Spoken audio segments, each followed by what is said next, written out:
Assalamu alaikum, everybody, and welcome. Today was one of these crazy LA days where like freeways were closed because of accidents and things, so I'm sorry that we got a much later start than we were hoping to do.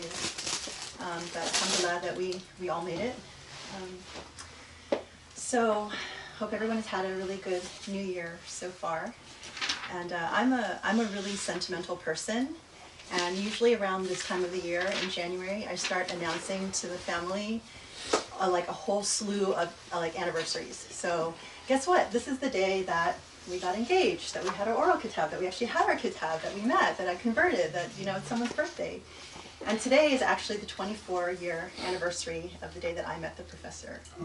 And so it's very special for me because it actually is, you know, it was a life-changing moment. It transformed everything about the way that I understood my faith. And, you know, as I talked about before, I converted before I met the professor. I'd been a Muslim about 10 months before that. And I've talked about, I recognize that there are people who are joining us new, so I have talked about my conversion experience in earlier halaqas, and you can find all of that on usuli.org. And I hope to continue to talk about more. It was, you know, I find myself recently thinking a lot about those early days of my conversion. And before I get serious, I just wanted to say I'm like rocking my tiger shirt. So I got some people that noticed I have tigers on my shirt, and it's meaningful because my Muslim name is Anmar, which means the tiger. So it kind of goes with my, I guess, spirit, or, you know, sometimes my red hot-bloodedness. The professor calls it my hot Chinese blood, because I'm not afraid of conflict, and I like standing up for things that I think are right, and so it's like the tiger. So anyway, so I'm rocking my shirt because talking about conversion today. So, you know, I'm thinking about those early days of, you know, my conversion, because recently I've become aware of a lot of trauma and a lot of horrific experiences that young converts have been going through, especially young Muslim converts. So when I say young, I mean they're like newly converted and they don't know a whole lot. And unfortunately, because of the circumstances, they have too often than not suffered trauma at the hands of other Muslims, whether intentional or not. And oftentimes it's because of ignorance. It could be because of power dynamics, it could be because of racism, or in the worst case, outright abuse. And it's something that I've been coming across recently, and it's honestly, I've been so upset by it and so emotional about it that it's something that I really wanted to talk about, because you know, there's not a whole lot that I can do to change the experiences that young converts will have when they start this journey. But I'm hoping that maybe I can share some tools and share some things that I learned very early on in my process, because I recognize what a blessing it was for me that, you know, I for the 10 months that I converted, I mean, my whole journey actually started even 2.5 years before I converted. And I recognize, looking back on these experiences, that from the time that I started being interested in Islam, all the way till the time I converted and beyond, and even up until now, everything had a touch of the divine in it. Everything had to happen in the way that it happened. And these were like incredible tests, incredible blessings, experiences that I could learn from and understand from. And I was spared a lot of the trauma that a lot of young Muslim converts you know, have to go through. I, you know, kind of heard different things and weird things. People, you know, were closed-minded. They were not necessarily open to my questioning, but I was not, you know, abused or hurt, you know, in the way that some people have realistically been hurt. And partly it's because when I met the professor, I had, you know, access to incredible knowledge, someone who could guide me through, you know, all of that craziness that I was witnessing at the mosque, you know, things that I would hear about what is authentically Islam, you know, all of these sort of backwards practices that are very ugly and oppressive, and, you know, things that turn people away from the mosque. But most converts don't have a place to turn and try and understand what is, you know, what is this? Why is it like this? Why do people believe that? Why do they do that? And I did, and I had, you know, an incredible blessing in that from a very early stage. And I also had something very important, which was permission, which converts often need. Permission to use your brain, permission to think about, to trust your intuition, to trust your common sense, to ask questions and to hear things and like react to them and not just be told that, no, this is Islam and you should just accept that. So I wanted to talk about some of the experiences. I wanted to flip some assumptions on, what people assume about converts. I've talked about this a little bit before in my own story. But what's been really nice about the work here is that I've come across a lot of converts in, the process of doing this, these halaqas, and people who write me and people that I communicate with. And I've learned a lot of stories, and I've told you in the past in other halaqas that I'm convinced that, it takes a divine intervention for people to convert, because seriously, it's so miraculous that anyone even converts given our current climate, right? I mean, like, what is the worst thing if you wanted to really harm yourself or make your life difficult?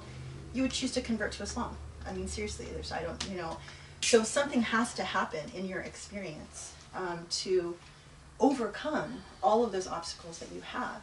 And the thing that I've noticed, I mean, I can't speak for all converts, but the converts that I've come across that to me are the ones that possess a special quality that can move the meter and change things for the rest of Muslims in our time.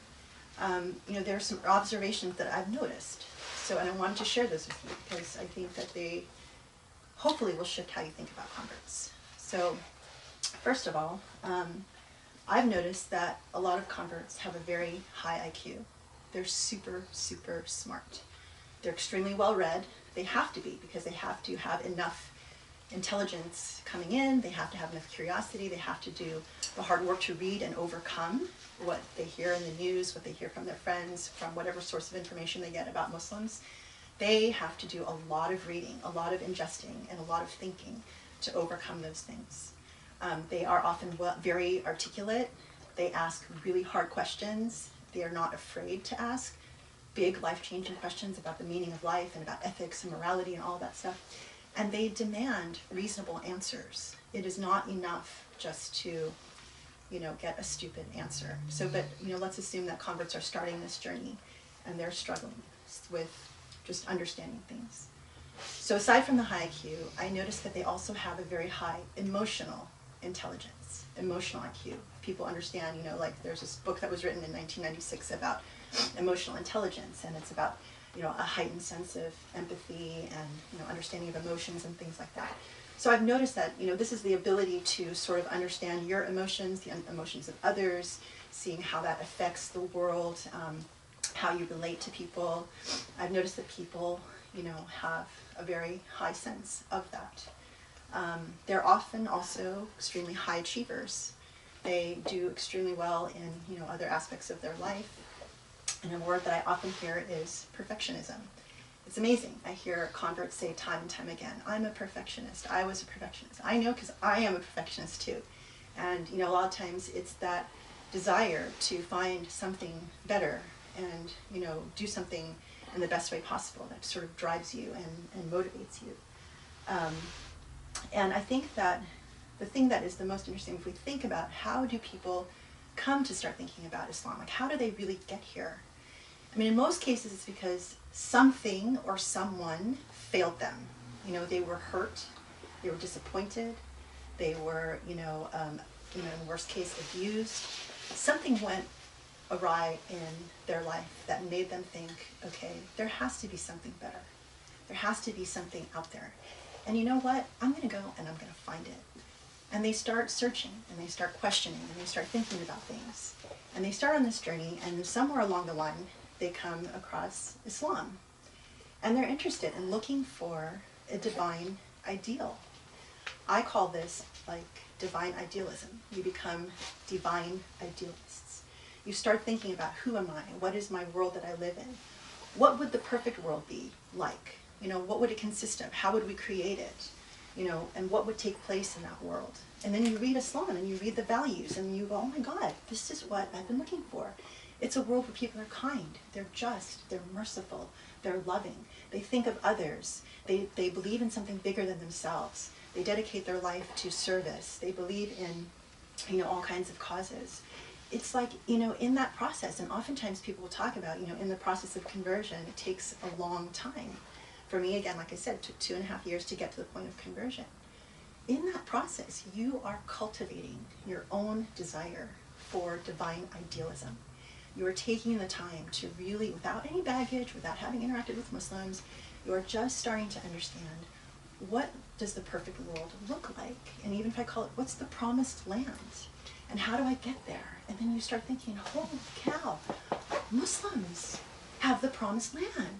That's where we go. That they are the ones who know about kindness and justice. These are all parts of what they believe in and what they live. And if you don't know Muslims, you don't know that that may not be the case.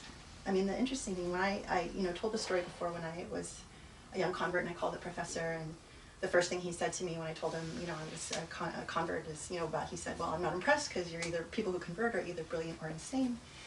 The second thing that he said to me is, well, I don't know if I should tell you the bad news about Muslims now. And I had no idea what he was talking about, because at that point I had not really met many Muslims, and I had not, I just didn't know enough. It was too new for me.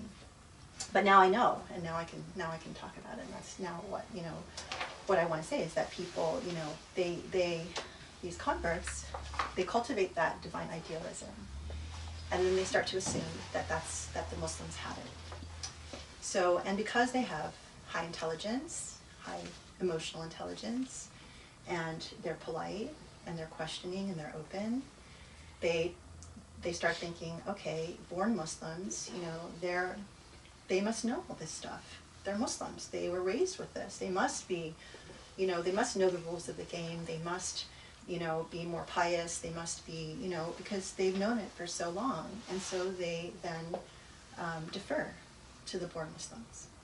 And they assume naturally that these are the people who can guide me through this process. And they're the ones who are going to know what I need. And the truth of the matter is that they don't. I mean, you go into this situation, and the other thing is that converts, they put up with a lot. Because if you know any converts, you know that the very common experience is once they convert, after the 2-second fanfare of, welcome to Islam and you're wonderful and all of this, that the Muslim community largely disappears. And that converts often find that they don't really have a place, because mosques tend to be cultural centers much more than, multicultural points of worship. And they go to the Arab mosque, they go to the Pakistani mosque, they go to, the whatever mosque, and they discover that they're not really welcome, and they're looked at with a lot of suspicion. And so, this is extremely sad. And I really believe that, when God comes and literally chooses you, and I've said before, every single convert I've met and come across like this has a story where at some point there's a divine intervention, something very specific for them that makes it clear to them, you know what, God wants you to be Muslim. And there's a reason for that. There's a reason because these people have a potential that they can fulfill. There's something special about them that, it doesn't mean that they're going to fulfill that potential. It just means that they have it, and that God is giving them the opportunity, if they want to take it, if they choose to take it, that they can become Muslim, and that if they develop that potential, then that's something that can push our whole community forward. And obviously Muslims are in the worst situation now, so we need a lot of help. And I really believe that God is sending these people and saying, you have a potential to make a difference if you so choose. So this is a window of opportunity for our community, converts. And so, think about this. You have individuals that have all kinds of skills and all kinds of whatever, but the thing that they have in common is they are divine idealists, high IQ, high emotional IQ, high achievers, perfectionists, people who are ready. Like when I started this 28 years ago, I was a divine idealist. I was ready. I wanted to do anything that I could to join this club. I wanted, I was a perfectionist, I was ready to give up my old life. And, seriously, the other thing is that converts, I think, value that divine ideal, the idea of the divine ideal, more than anything else. Because think about it, what would you love more to the point that you are willing to defy your friends and your family and give up all your creature comforts and just completely jump into something that you don't really even know where it's going to take you. But because you believe in the promise of this divine ideal, you decide you want to do that. So I was ready to join this club, and so many do. But what do we as Muslims do to these groups of divine idealists? They come to the mosque and we tell them, take your intellect and we shove it in a box. Stop asking questions. Stop thinking big. Think small. You need to be worried about the details. You need to be worried about how do you wear your scarf? How do you, what is halal and haram about your nail polish, about the way, the length of your beard, whatever, all of the little details. And you think about, these are people who are they are looking up to the sky and thinking big. They come to the mosque and they're told, shove it in the box and shut up. And, and so many people, turn away. I mean, converts, they put up with a lot, they're learning a lot, they're like, I've heard so many stories recently about, women converts. This is, especially for me, it's like I don't wear hijab, and people have asked me, why do I not wear hijab? And of course, I can tell and I'll tell a story another time. But for me, it's an issue of modesty, and for me, I don't believe that every woman on the planet should wear a scarf. That's not what God intended. But if it makes you feel closer to God, okay, that's between you and your God. From my reading, from my knowledge, from my questioning, maybe I should tell this story. So this was one of the first burning questions that I had when I met the professor. So when we met, the professor lived in, if you have read The Search for Beauty in Islam, he says, in a small apartment outside of Princeton, New Jersey. And it was like the one-bedroom version of this library. So if you can imagine, it's literally like the size of this room. But we had literally bookshelves that would just be like carving out a maze of books and things like that. And so I said to him, okay, I have to ask you the question about the hijab, because, literally within a week of converting, people were telling me, well, you need to start wearing the hijab. If you want to be a good Muslim, you have to wear hijab. So do I really have to? And so he said, okay, well, let's answer it this way. So he said, let's go into our library. And he brought me to, I don't know which book it was, I think it was over here, it's like 110 volumes, one of the magnum opuses of one of the scholars, and maybe the professor can remember who this was. But he said, okay, here is 110 volumes of this particular jurist, and he's written about everything under the sun. This is his work. How much of this 110 set do you think is dedicated to the issue of the hijab? And I was like, well, I just knew what I heard at the mosque. I was like, well, I don't know, maybe like at least, half a volume, a volume, I don't know. He's like, okay, well, let's look it up and let's find out. So we went, picked a book, opened the thing, literally less than a paragraph. And all it said was, it would be good, it's preferred to cover in prayer. And that was literally it, like not much more than that. And I was like, what? And he goes, okay, you don't believe me? Let's go find another jurist. Okay, we went to another jurist, 50 volumes. Let's look it up again. Same thing. Open to the section on hijab. Same thing. You should just wear it, in prayer, in general prayer. We did that like 3 or 4 or 5 more times, and I was like, holy cow, what am I hearing at the mosque? And for me, my sense was, I had no connection to the scarf whatsoever. So for me at that point to wear a scarf was like completely not my culture, not my thing. I was working a corporate job. I was not going to show up the next day in a scarf. It just was not. And for me, modesty was like, okay, I can wear this, and I'm perfectly modest. And so anyway, that was a real eye-opener for me, to say the least. But so I get really angry when I start hearing these stories about what converts become the receptacle for from other born Muslims. And it makes me so angry because just because you're born into this faith does not give you an entitlement to tell a convert anything. You have not gone through the work. You have not done the reading. You have not sacrificed your friends and your family and your public perception. You have not spent the years upon years thinking in terms of divine ideals. You have not done what it takes. It's like, saying that anyone who's just born into Christianity or born into Judaism has a right to go and tell a convert what to do. No, you don't. And the most that you should do as born Muslim is just to be loving and supportive and to help that person on their journey, because they actually could be your future. So for the advice that I would say is, number one, for converts and anyone who wants to take this path, because this is not just a closed path to converts. If you are just coming upon your Islam, you're born into a Muslim family, and maybe you weren't religious, and now you want to become religious, this path is open to you, as it is to everyone. And the first thing is cultivate and embrace that divine idealism in you, and don't let anyone compromise it, and don't let anyone tell you not to listen to your intuition, not to listen to your common sense, not to listen to your sense of beauty or intelligence or emotional intelligence. Number one, we as a faith are about truth. We are not about numbers. We're not about conversion. We are about truth. And a really beautiful hadith, or tradition, I guess, that the professor told me about early on, is that even at the end of times, if there is only one person who holds the truth, that's enough.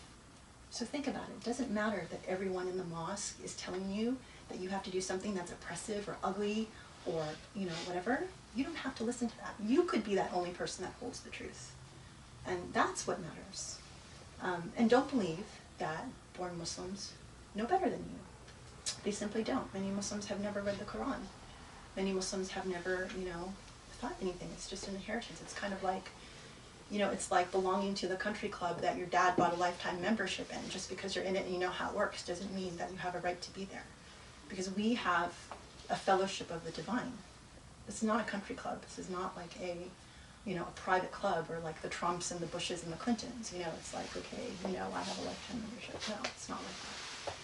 And that, you have a potential, you have a purpose, and that you have, potential to make a difference, and that you should get to know yourself, know your God, know why you're here, and, embrace that about you.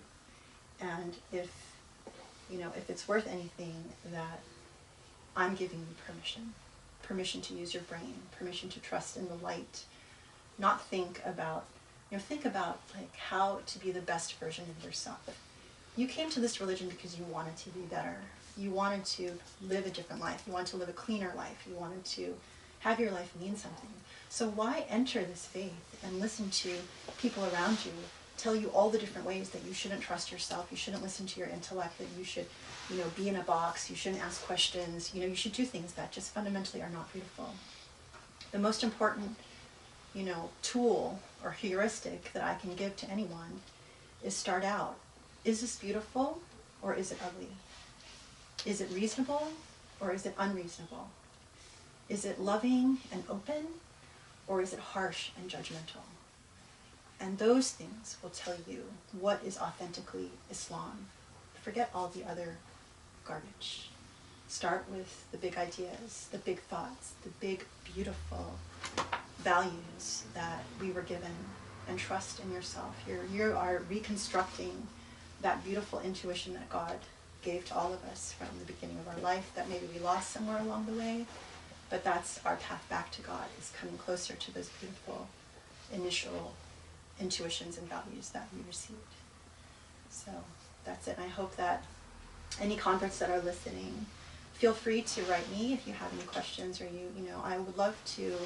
One of my hopes and dreams is that we create like a network of all of these divine idealists, and that we empower them and strengthen them, help to loosen the bonds to the stupid things that they hear from people who haven't gone through the same process. So, really just embrace your light, embrace your purpose, and run with it, and just do everything you can to be beautiful. And that's it. Thank you. Thank you.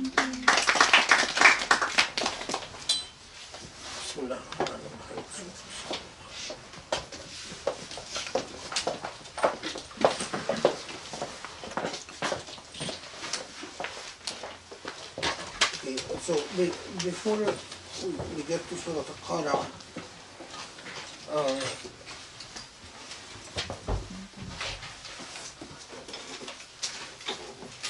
there are a couple of things I want to, that are follow-ups on the Halaqa on prayer,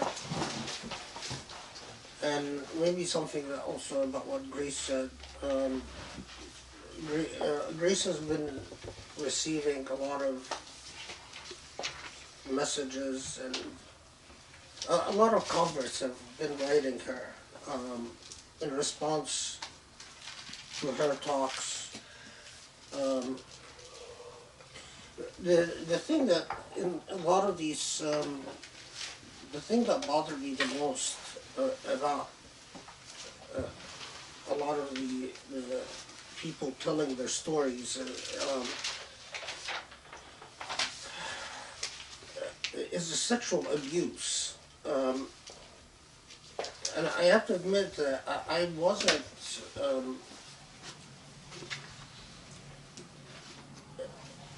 Yeah, it's a bit shocking to the system because apparently, especially white converts, there's a significant racial element in this dynamic, and that is white converts shortly before, after they convert, they are told that to be a good Muslim you have to marry, and apparently they get a very large number of proposals immediately.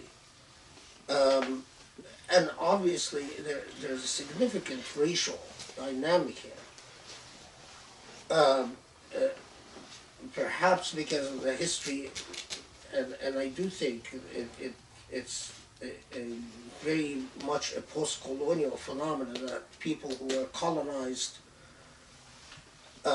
in their subconscious feel inferior to the colonizer, and the way that you negotiate your inferiority is to try to marry outside your racial category, and then, but if in a lot of these personal narratives, after they are married to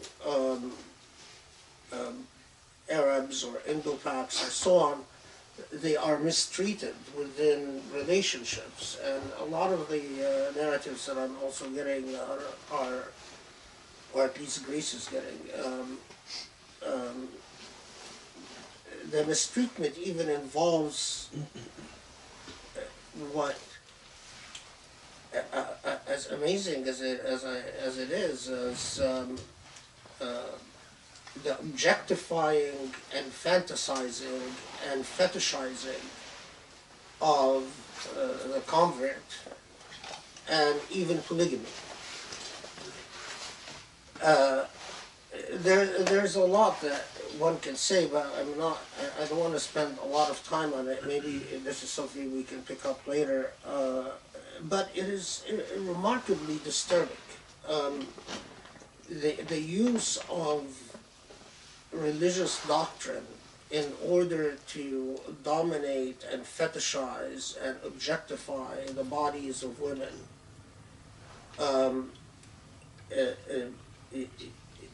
is horrendous. And especially that it seems that many of these women do not realize that they are being objectified and fetishized until they reflect back on their experience. And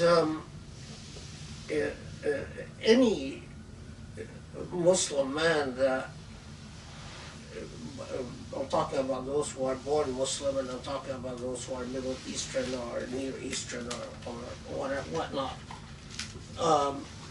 who are drawn to inexplicably want to marry a woman simply because she's white and has converted to Islam, and then they find themselves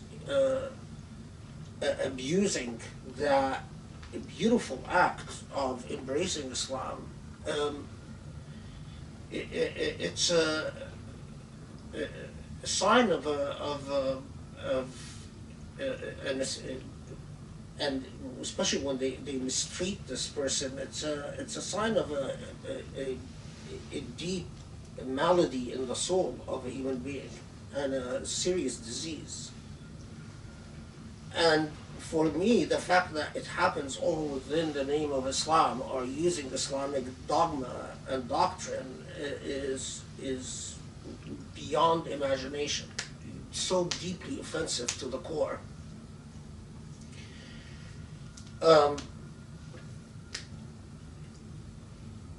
If this trend continues, where people are writing in and sharing stories where they are abused by quote-unquote imams, so-called imams, something needs to be done. Nothing is more offensive. If you think about what we said about prayer, the entire framework for what it means to be a Muslim and what it means to submit to prayer and the entire dynamic of Salah. And if you remember, we talked about Salah being by definition an act of protest against subjugation and all form of human domination. And I encourage you, if you haven't listened to the Halaqa on Salah, to do so. Because as we said, a lot of what I do is cumulative and it builds upon each other.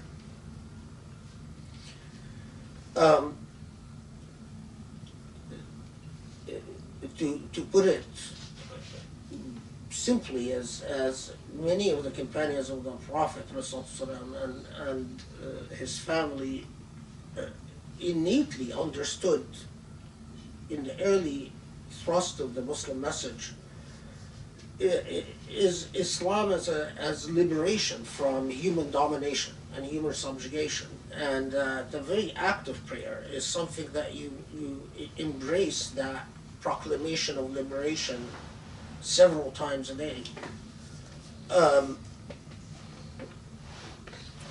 And so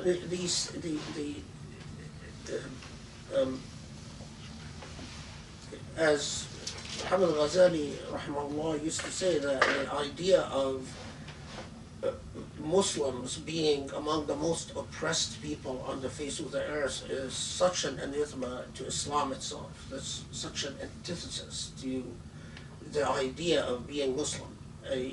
What Islam does is that it frees your soul, and frees your soul so that submission to Allah is a rejection of submission to all else.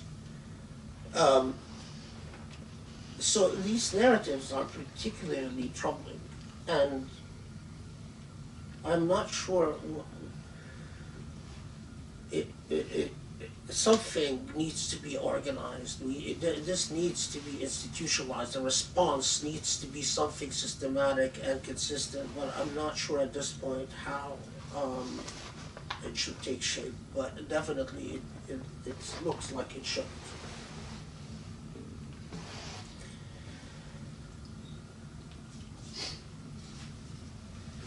Now, I told you repeatedly that for me,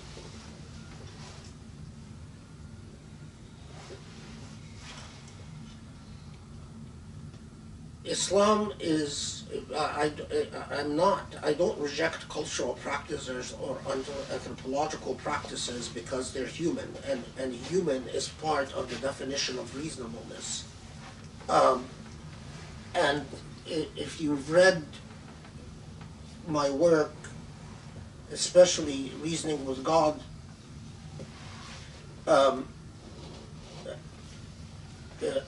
I acknowledge the role of culture in defining a human being in substantial and in substantial ways. But to me, fundamentally and basically, Islam is a theology. It's a system of belief. Without the belief, without the iman, without that core, then we are talking about a sociological performance that doesn't have normative qualities, and without the normative demands. In theological terms, without the idea of taklif, the idea that God interacts with human beings, a just and merciful God is a God that is engaged with the fate of what God created, and that this engagement is through the basic notion of taklif, or obligation. So that our very testament of faith is immediately an acceptance of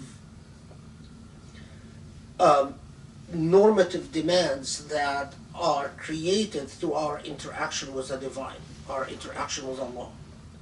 And it's summed up in the word of takalif, plural of taklif, obligations that we realize that we owe to God because God is engaged with us as creation. And the core of the theological dynamic, at the heart of it, at the pulse of it, is the Quran. Muslims without the Quran is an incoherent paradigm. And that is why I continue with these halaqas where there are thoughts or commentaries on the Quran, because it is the heart of our normative existence. If you're not engaged with the Quran, then you are not engaged with the very notion of taklif. I don't theorize about the faith of Muslims because that's between them and Allah, but I am talking about the coherence of the idea. For all the people that write me and continue writing, and the people who write me are different than the people who write Grace, I've started noticing that there already is understandably, I think a lot of women converts are much more comfortable sharing their stories with Grace.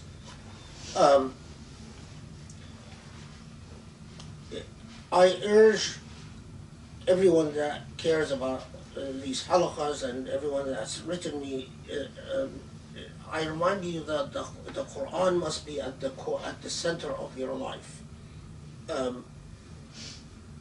For me, spending a day without engaging the Quran in some shape or form, without reflecting on the Quran, without pondering upon the Quran, leave alone spending a week or a month or a year, is incoherent.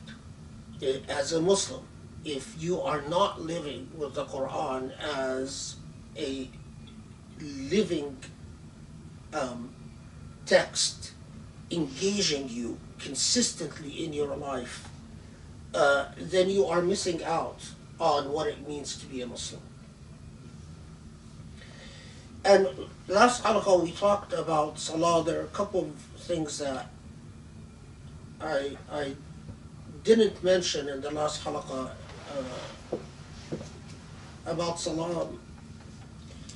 There's a lot that one can say about salah. There's a great deal, and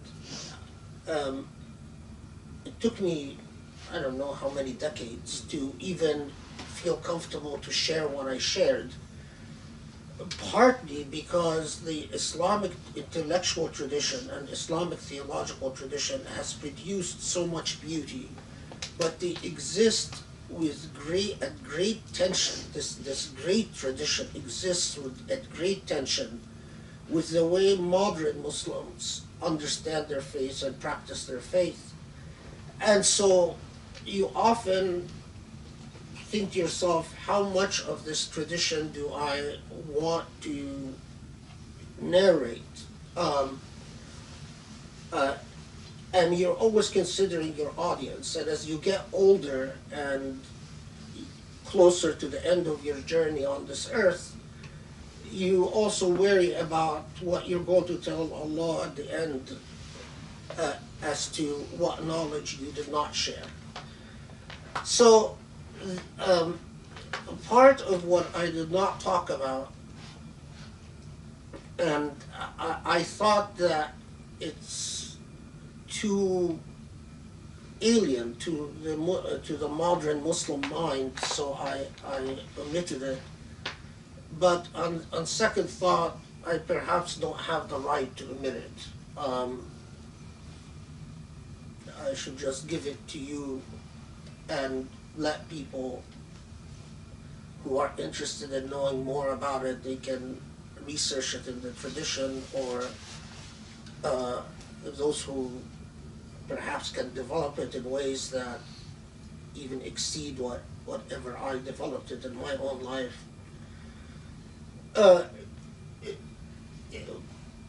Part one has to do with the sajda, the sujood. Now, you know, and we've talked about the qiyam, the standing up in prayer. We've talked about the ruku' and what ruku' symbolizes. The and we also talked about what the sujood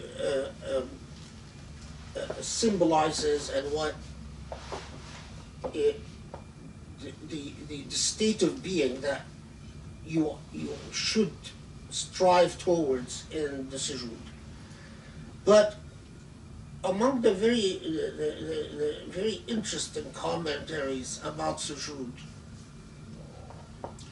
there are traditions attributed to the Prophet ﷺ that talk about what part of the forehead should be touching the ground in sujood. And most of these traditions talk about that when you do sujood, you align the nose and the forehead on the ground. Does everyone know what I'm talking about? So that effectively the part of the sujood that touches the ground is this part of the forehead. So you're aligning the nose with the forehead. And if you attempt to do that, you will find that it is always this part of the forehead. Not the top of the forehead, but right above the eyes. Now, of course, in the Salafi/Wahhabi modern discourses, it has become a mechanical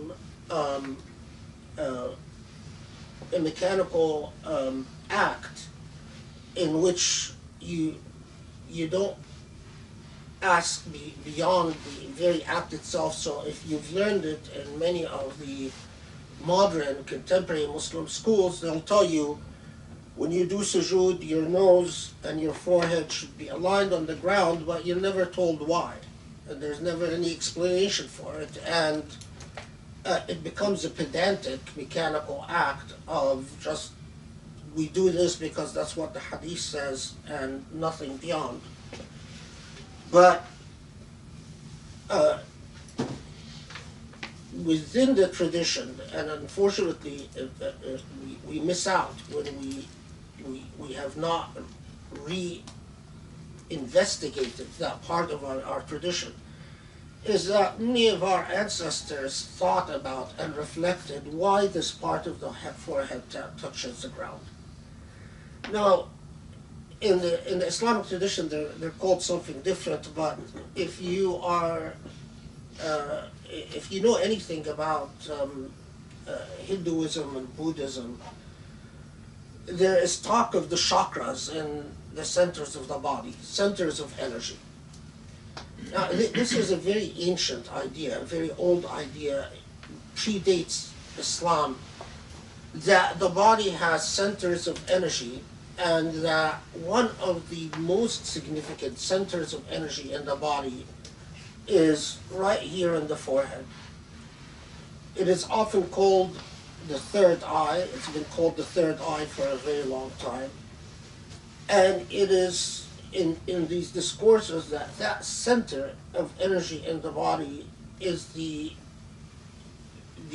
where the ability to perceive the divine and achieve balance within your psyche and within relating that psyche to the larger cosmos in a mizan, in a balance. So the third eye of the divine is placed right here. And so if you, especially in the writings of many Sufis, they talk about the sujood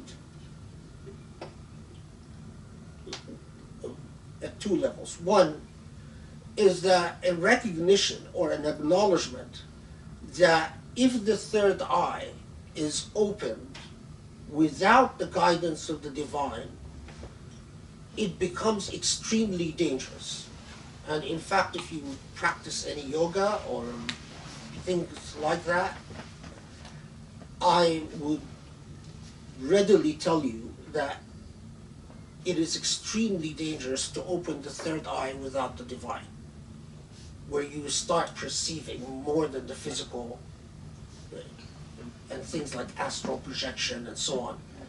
The biggest danger in the practice of yoga, in the practice of meditation, without being tied, clearly connected and subjugated to Allah, to God, is that it leads to an enormous amount of confusion. And I'll tell you very frankly, and you'll understand why I emitted a class halaqa, it can even open portals to the demonic. You could end up with an enormous amount of trouble if you open your third eye without understanding its place within your relationship to Allah. And so many of our great Sufi forefathers talked about that when you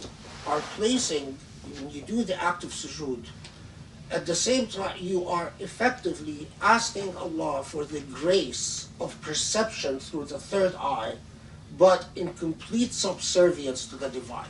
So you're saying, I am not opening it for any being to come through from the astral plane, from the dimensions other than our three physical dimensions and fourth dimension of time. As you know, modern physics says that there are 12 dimensions, some physicists say 24, because mathematics shows that we don't just exist in the four dimensions or the three dimensions plus time. Now, if I'll tell you from even you can get a little sense of this from your own practice. If you are aware of your energy and you do the sujood and you place your forehead at the right spot in sujood, you will feel a surge of tranquility and peace. You don't feel it if you place your head here in sujood, but you feel it if you place your forehead right here. If you don't feel that surge, then you're probably doing your sujood while being absent-minded, thinking about the bills and thinking about what you have to do. As we often do, we just rush through prayer. Allahu Akbar, and then you say, Subhanallah, Subhanallah, and you pop up and you go down again. And as we talked about, you're missing out, and your prayer needs work. Because if you truly feel your salah, you will feel the iqamah, and you will feel the change as you stand up, and you will feel the change in the energy of your body shift to the center when you do your ruku', when you're bending and you're saying Subhana Rabbi al-Azim, Subhana Rabbi al-Azim. You all know what I'm talking about, right? So when you do your ruku', you'll feel the shift of energy to the center of your body. You'll stand up, you'll feel the centers of energy in your body balance out, and then you'll do the sujood, and you'll feel an explosion of energy from your feet to your forehead as you do your sajda. Now, this doesn't come instantly, and it doesn't come overnight. Your salah, as we said before, in fact, your recitation in Arabic, as I said, is words manipulate energy. And your salah is a reorganization of energy within your body. And then submitting this energy and recognizing that without Allah, that energy is meaningless. The reason it has meaning is that it is connected to the divine. And that's the big debate between Muslims when they encountered Hindus and Buddhists, especially in India and that part of Asia, was that Buddha said, well, we know about the chakras, we've known about them from our forefathers, and by the way, some of the best writing in this are by Indian scholars, especially Indian Sufis. But Persian Sufis have written, and Turkish Sufis have written a great deal about it. And the response of many Muslim Sufi practitioners was, yes, but you work with your energy and you become consumed in a completely narcissistic fashion. So you defeat yourself because you want to subjugate the ego, you want to control the ego, but ultimately you don't know what to do with this ego because you're missing the divine. You're missing that magical connection, the one and only, Allah. While Muslims, yeah, we completely acknowledge that the body has energy centers, and we completely understand that ultimately it is the divine that can help us reorganize our body centers, that can help us balance ourselves, and without the divine, we're lost. As I said, you can spend a lifetime studying this material. And when I engage modern Muslims and unfortunately see how a lot of Sufi, Salafi, Wahhabi types cite hadith and throw it around without any understanding of the great amount that our forefathers have. Why is it, for instance, that the companions of the Prophet ﷺ or the Prophet would become completely submerged in prayer to the extent that they would say that the joy of our life, the center of our existence is salah? While you'll find other Muslims, their salah doesn't change anything. They do salah and as if it's a mechanical act. Why is it that some people can transform existence with their salah and some other people change nothing with their salah? Salah is extremely powerful. It's extremely powerful. And the more you work on it, the more you practice it, the more that power yields within you with the grace of Allah at moment's notice. You completely control it. In other words, you can be completely off balance and you just simply pray Fajr and you're within balance immediately. Now, I encourage you, don't listen to this as theory. Work on it together.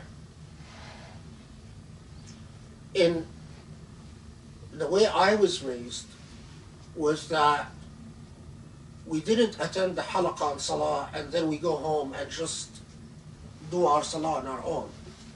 We worked, my brothers and sisters worked on salah together.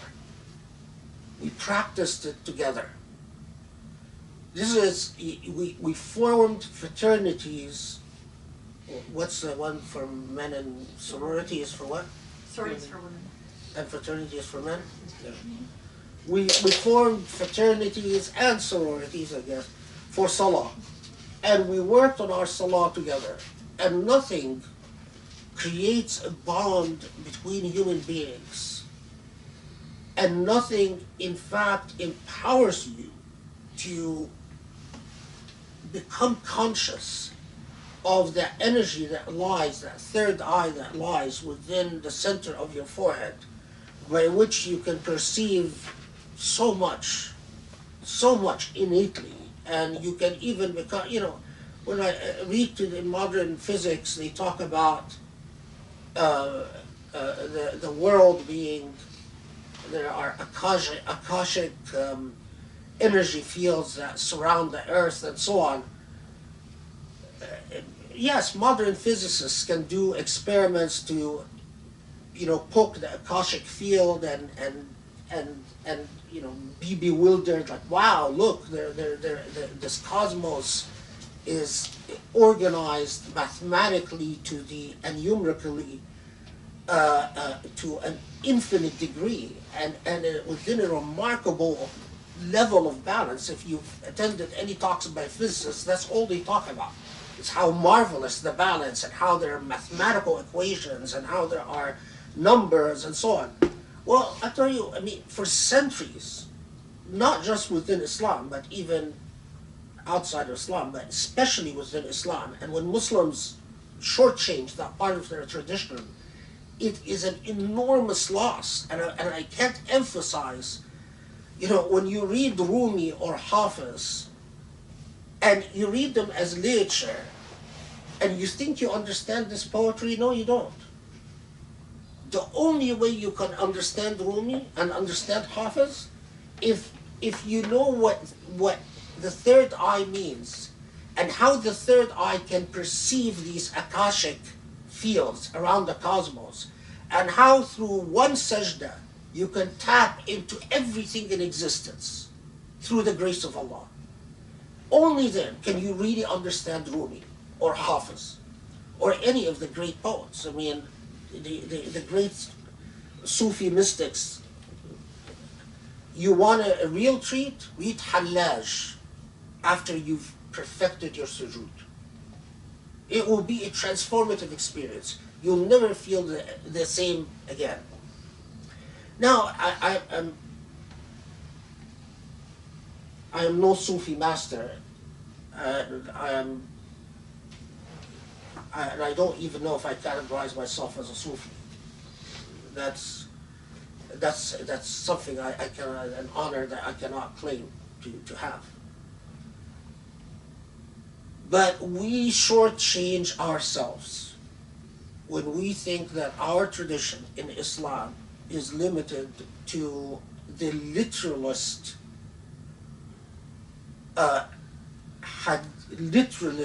tradition of reading hadith without understanding the amount that our ancestors invested in unpacking that same exact tradition.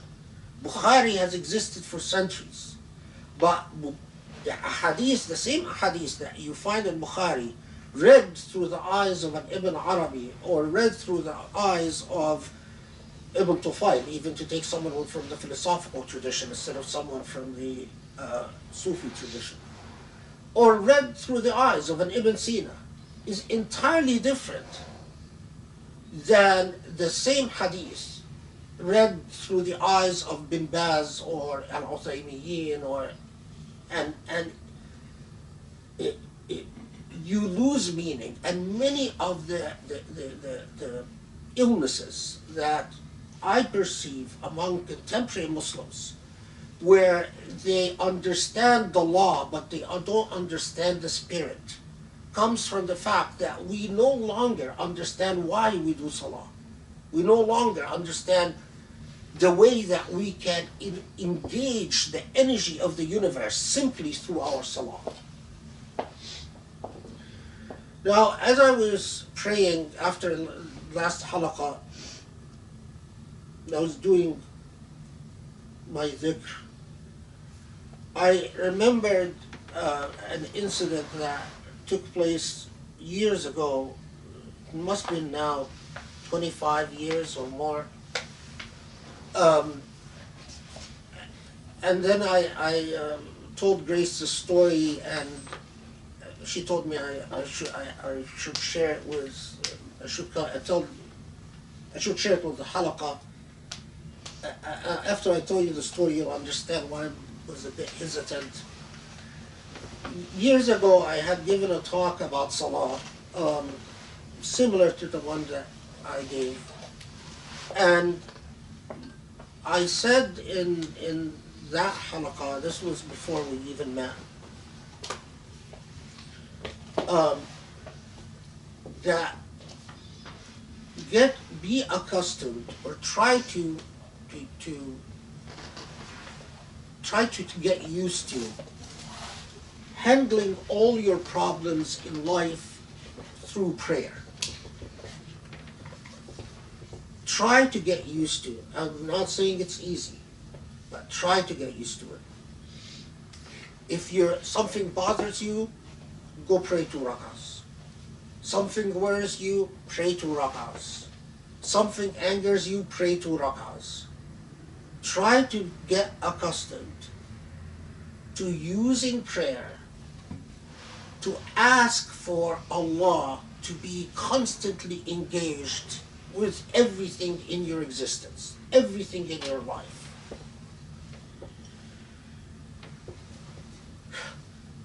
I mean, it's just silly, but might as well share it. You know, early on in my career, I worry about whether I'm going to have a job. I would pray to rak'ahs. I worry about whether I'm going to get tenured. Pray to rak'ahs. A colleague says something that annoys me. Pray to rak'ahs. A student is stupid and doesn't understand what I'm saying. I pray to rak'ahs.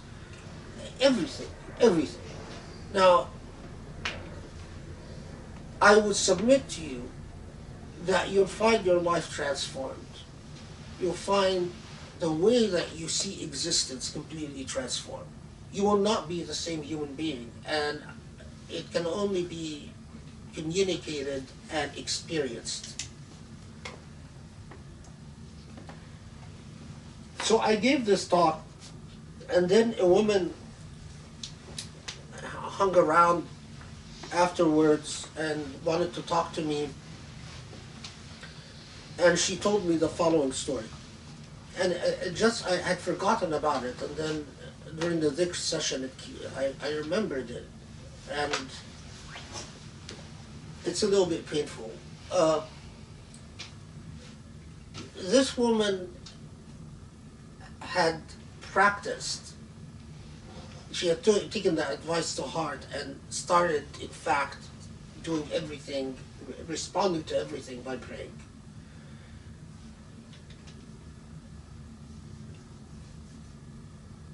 She had a stepfather, and the stepfather would come into her bedroom at night and molest her.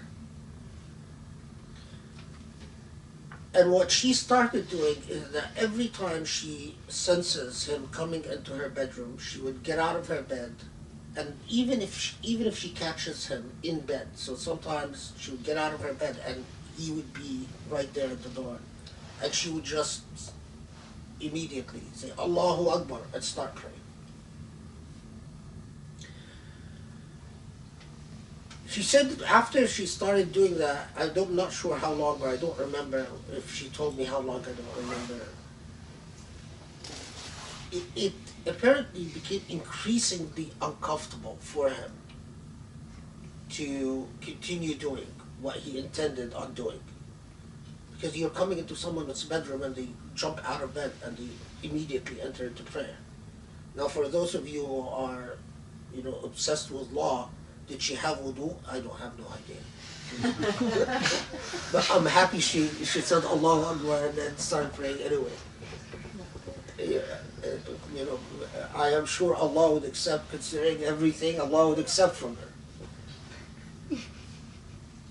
So this, the man got a conscience apparently a couple of times, so refrained, but kept it. That demon wouldn't leave him, because she would still catch him several times coming in, even after he would stop for a period of time, and then he would still come back. And then she told me that after this continued on for 6 months, he suddenly got a stroke and became paralyzed in half of his body. Now, of course, she wanted to tell me the story to ask me, because she said that she felt guilty about giving her stepfather a stroke. And you probably can guess my response is that I urged her not to feel guilty, and that if that is Allah's intervention, then she should accept Allah's intervention as the just cause and the just action and what that man deserved. It was it was very painful, because she told me the story in much greater detail, and she talked to me for about an hour. But it demonstrates the point, maybe in a very graphic way. Salah is nothing short of inviting Allah with all Allah's magnanimous beauty into the heart of your life. One last thing about Salah. There are people who, a couple of people who wrote me and said, you know, they say, we pray, but they do something in their life that is not right, and they know it's not right. I know some Muslims, as incredible as it is, they will do their salah and then jump into bed with a girlfriend. Now we know that in Islam, extramarital sex is not allowed. You will account for that in the hereafter. That's all I have to say. Now, whether Allah will accept whatever your excuse is, whether Allah will forgive you or not, that's between you and Allah. But your salah, as the Prophet ﷺ said, is supposed to guide you away from sin. If you pray and you sin, what can I tell you other than work on your salah? And work on living a life as to the extent that you can without sin. And don't be presumptive about Allah. It is arrogant to just say Allah will forgive you. That's taking Allah for granted. It's like think of taking another human being for granted.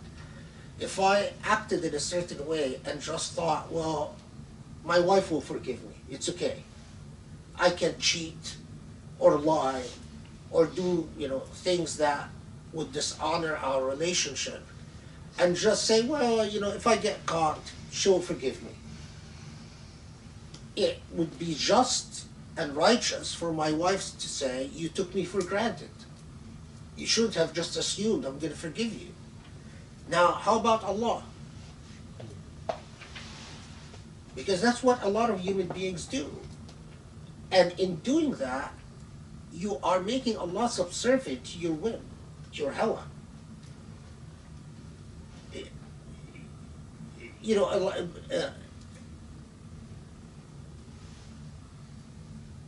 This is not a matter of technicalities of law. It's the spirit of being. What is your relationship with the divine? What do you want this relationship to be?